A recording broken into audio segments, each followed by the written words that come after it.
Hello everybody, welcome back to Let's Play Victorious US Germany. Let's continue on where we last left off. So, we're slowly trying to build up. Where are all these other boats? You guys are down here. I need you. Why are you're clipper transports? You're just bad. Okay, all of you come down here. Let them have full citizenship, that's fine. You guys can combine. And now we want to build some ironclads. But I don't think we can build ironclads until we have level 3 naval bases. Unfortunately, right now we do only have level 2s, which is not fantastic. We're going to slowly just kind of be building these guys up to level 3. I mean, each one is 30,000 pounds. It's expensive. Like, naval bases are some of the most expensive things in the actual game. Which is actually kind of surprising, but, you know, they are incredibly expensive. But hopefully that'll mean we can actually build some ironclads. And I think we also do want to maybe start building up some military forts along our borders here.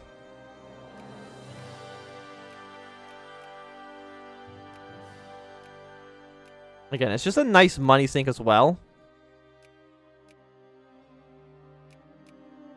And it'll make the AI much less likely to actually try to push into our territories when they're going to take in a massive dig-in penalty. Oh, an international crisis. So this actually happened for the very first time. So we can actually talk about crises now. Because I think 1870 is when they get unlocked within this mod.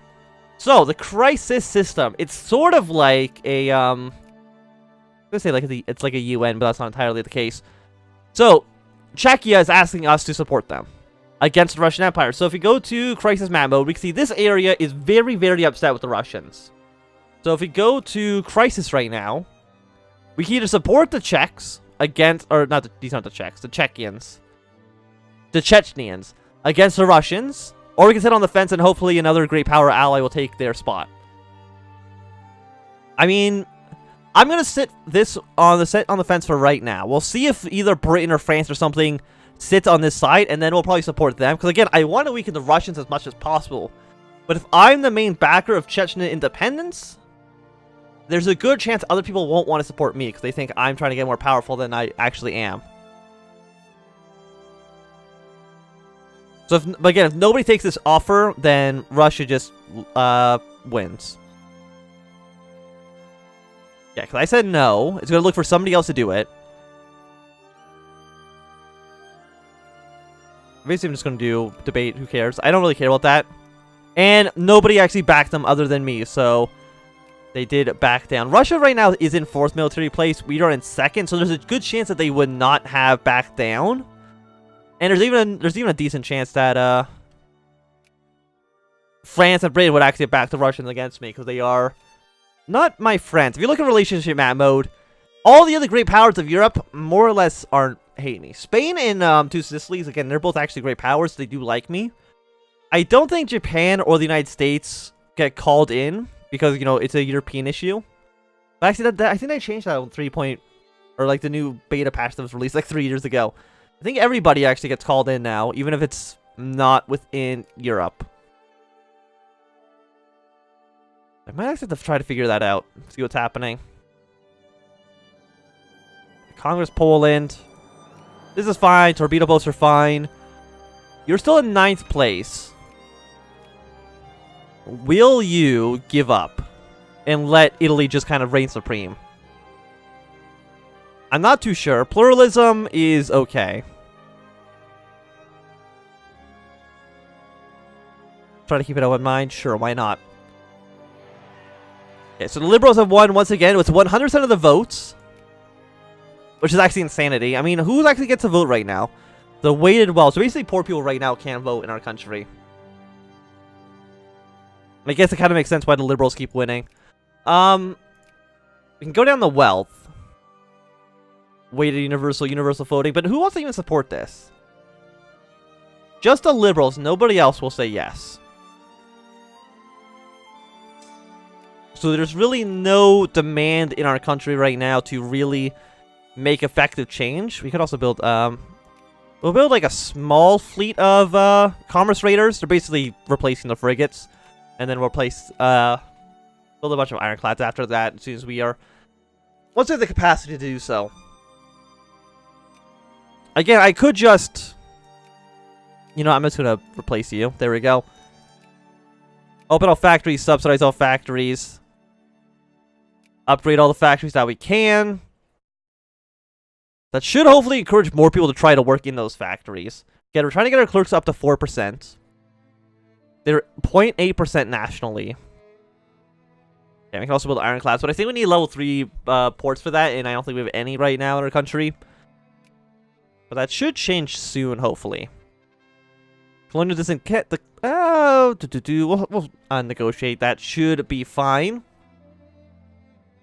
Again, we got our military points went back up because we are jingoist. Portugal is invading Zanzibar. Not great, because that actually means Portugal's going to try to compete with me. Are they going to try to annex the whole colony? No, they're not trying to demand the whole colony, just this little strip right there. I mean, we could also try to justify a war. Punitive expedition, which I think will allow us just to take the island of Zanzibar. But again, that doesn't really help us too much. Because, you know, if we can annex these guys... to just let us annex them. Same with Abyssinia. They've actually gotten bigger as well. That would be great for us to try to push our way to, like, Kenya. Over here, pushing the Congo. And over here, try to push our way into, Nigeria. Again, very, very good places to own when the time comes. So you can build monitors. Wait, no, are monitors better than commerce raiders?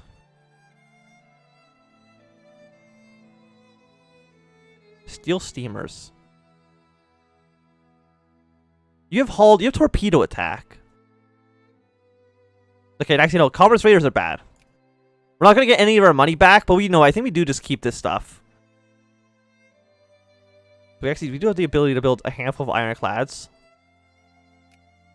We're going to build 27 of them, and I guess after that we'll build monitors. 16, 15, hull's a little bit weaker. But their attack is much better, they're faster. Same firing range. Limits at 10 units per each port that supports this ship. Each port can only build one, okay. So apparently, I guess in this mod, you actually can't just spam dreadnoughts out, which I guess is fair.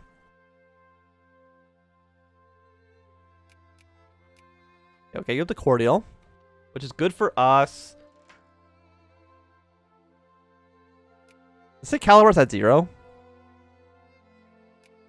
They're in our sphere. But nobody cares about Calabar anyway. So it's actually like not a huge concern of ours. I mean, really, nobody's trying to interfere with our sphere. They all seem scared enough. I don't think we're actually prioritizing anybody right now, are we? Persia and Morocco. Persia will crank up as much as they can. Morocco will be at 100 very soon.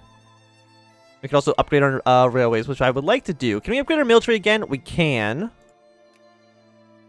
Revolution and counter-revolution is useful. I know there's like a lot of events you can actually have with this. Also getting more national focus is good for us. So our rail systems, you can see right now, the capitalist, I basically already upgraded all the railroad systems for us, which is nice. So thank you, capitalist, for that. I will keep putting money into you. Yeah, no, this is working quite well. That's the one nice thing about having a lot of capitalists in your country is that they will basically, as soon as you upgrade the next level railroad, they'll immediately crank that up to as high as possible, just because, you know, it's good for them. You are still 9th place. We still have truce for another few years. Because right now, two Sicilies can't influence you. I can't influence them either. The French are trying to get friendly with them, which is not great. I mean, delaying Italy's formation is, I think, you know, it is in our best interest overall. But having a strong ally in the Mediterranean probably is not a bad idea. Especially having a strong Italian ally that loves us, I think also it's a good idea. Like, the Qing kind of like us. How do you guys feel? The United States likes us. It's like most people like us, except for the people that we've been directly at war with. Which is understandable. I mean, I don't think we've gone to war with Britain yet, so I actually have no idea why they don't like us, but it's not even going to worry about it. At least not for right now. Yeah, a lot of guys are at war. I think it's 1880 when we'll actually finally get the events to start annexing guys in Africa. Persia, we can get them up to... Are we at friendly yet? Or are we at cordial? No, we're at friendly. Fantastic. Persia... The Russian Empire calls for a conference. Proclaim our support for the Ottoman Empire. Okay, so this is actually for dividing the Ottoman Empire up. Well, we don't want that to happen. We've received word from the Russians that they intend to hold a conference of European powers in Constantinople to discuss the ability of the Ottoman Empire to maintain stability in the Balkans. Basically, Russia will gain 5 infamy. Russia will not like us. But we're backing the Ottoman Empire. We're now at war with Russia and Finland. Well, okay, I didn't really see that being the logical conclusion of what we were going to do, but sure. The Great Eastern Crisis. So, you know, that's... Again, I have it historically. It's what made basically Bosnia, Bulgaria, you know, a bunch of other independent countries exist. Montenegro's involved. Romania's involved as well. France is also involved, because of course they are. So I might as well call in my allies, right? Am I actually the leader here? I hope I am. God damn it, we're not. But, I mean... The Dutch are backing us, which is nice. Montenegro's not. I would like to call Hungary into this. That'd be, like, really nice. I'd like to call Poland into this. And we can actually still walk through their territories. It's not like Hearts of Iron 4, where, I want to go here. It's not like in Hearts of Iron 4 where if you have military access but the people you have military access through are not at war with them, you can't march through. Nah, we can still go through just fine. It's not a big deal. So the Russians have a big fleet. So I'm going to just cancel the rejoining here. Just stay in port as soon as you're built. Okay, so Norway has the first Internationale. That's fine. Whatever. So, I mean, the Russians are going to do a lot of damage to you. Which is not great. I don't even know. What even is the peace offer right now? It's just status quo with the Ottoman Empire.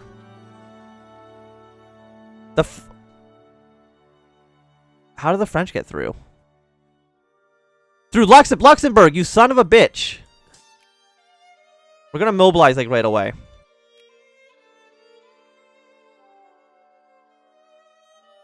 Luxembourg. This is see, that's... I mean, there's the problem with this, with the way it works sometimes, is that stuff like that happens, which is awful. So you guys can stay down to Italy. We'll send our troops this way. Send reinforcements up.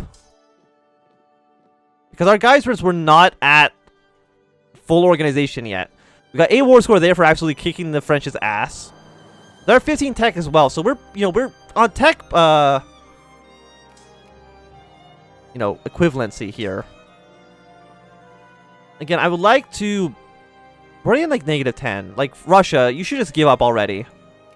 You would not accept. I don't know. I think there's, like, some sort of in-game timer somewhere that the AI will at least wait X amount of days before they try to, peace out.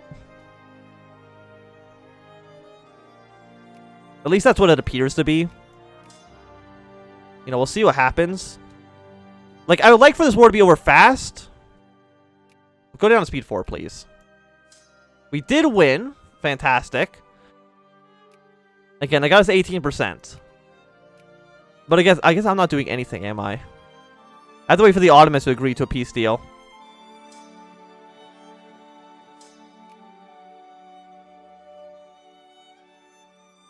Okay, so we're fighting the Russians here.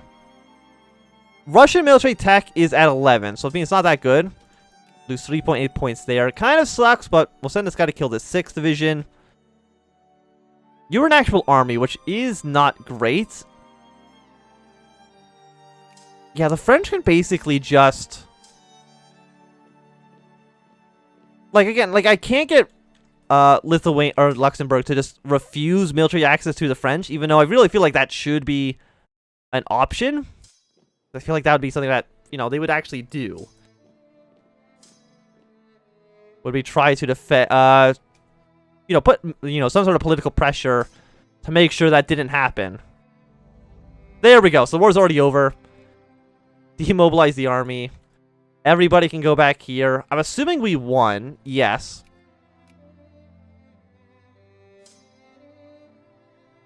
Like, come on, guys. Get out of my country. Get out of here.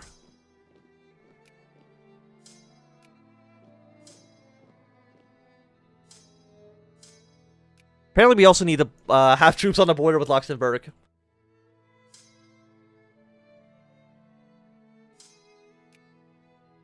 You go here.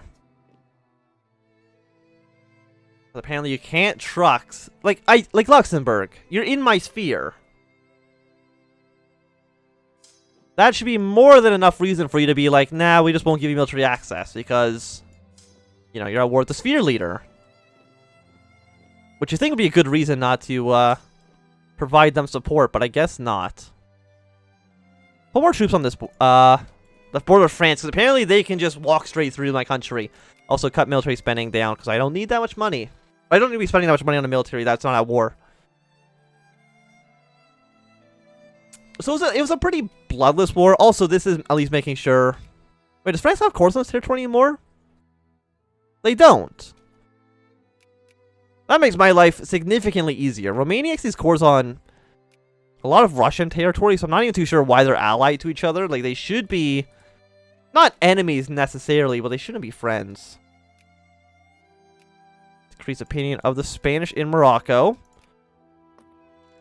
We're close. We're almost getting our point to where we can actually have Persia in our sphere. Britain is getting quite strong. Their sphere of influence is growing a lot. So you're in 4th place. You're in 5th place. The Ottoman Empire is in 11th. Spain is in 8th. And our truce is expiring with you next year. November of next year. But I'm assuming the French are probably going to throw their support behind you. Which is not very good. Got some rebel factions organizing in our country. Suffrage movement. I mean, I would give you the vote, but right now only 35% of the House will say yes. So not much I can do about that, at least not right now. Coal output has gone up. Very nice. I don't... What do you actually give us in our decision tree? Anything actually useful? 22 prestige.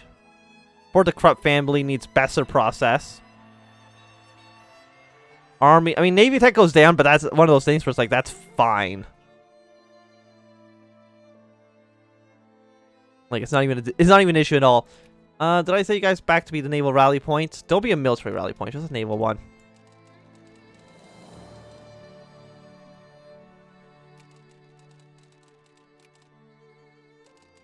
All you guys combine up here. You guys can combine into a single fleet. And as soon as we can, of course, I'd like to start building monitors, because monitors are also good. The ironclads just give you a decent amount of colonial power, which we are going to need in the near future. But I think, you know, at the beginning of a new year, 1873 is going to be a good time to end this video. So thanks everybody for watching. My name is Anthem. If you've enjoyed, remember to thumbs up. If you're not enjoying, you can always thumb down. You want to super subscribe, and goodbye.